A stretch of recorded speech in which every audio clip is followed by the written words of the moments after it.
नमस्कार मोड़िया भाई भौणी माने टीआरपी एंटरटेनमेंट चैनल को स्वागत। मु हूँ सुस्मिता। आज आम एक चतुर्नार मूवीर रिव्यू हेले देखा।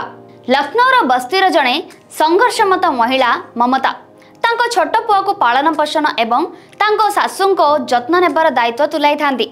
रास्तार बुद्धिमान एवं संबलशील से निजर बुद्धि एवं आकर्षण को व्यवहार करी परिवार प्रतिपोषण करती। तांको जीवन एक अप्रत्याशित मोड़ नहीं थाए जेतेबेले जड़े दुर्नीतिग्रस्त क्षमला दलाल अभिषेक को स्मार्टफोन से काम करुवा मेट्रो स्टेशन रु चोरी हो जाए। यहाँ पर ब्लैकमेल सहित जड़ित मोड्रो एक श्रृंखल जहाँ प्रश्न उठाए यहाँ कौन केवल टंका पाई ना एथिरे कौनसी गभीर खेल खेला जाउछि। निर्देशक उमेश शुक्ला को कैप्र प्रमाण करा जे कॉमेडी सबुबाले ध्यान आकर्षण करने पाई कठिन हेबा आवश्यक नुहे। एक चतुर नार अभद्र चतुर एवं निरंतर मनोरंजनकारी घर मालिका को चकित करी ममता घरे भड़ायुक्त रहिबार कौशल ठारू आरंभ करी जड़े शक्तिशाली ठक सहित बिलेई मूषा पिछा करिबार निरंतर एक पाद आगक रहिबा पर्यंत फिल्मटी एक आनंददायक दृश्य सृष्टि करे। 134 मिनिट रे गति बहुत कम कमी जाए एवं फिल्मटी लखनऊ रास्ता यार बस्ती एवं यार धूली को कठिन सत्यता सहित कैद करथाए।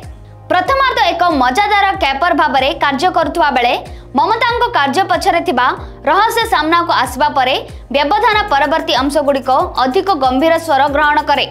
ममता उद्देश्य विषय रे शेष प्रकाश किछिटा पूर्वानुमान योग्य एवं संपूर्ण असाधारण नुहे।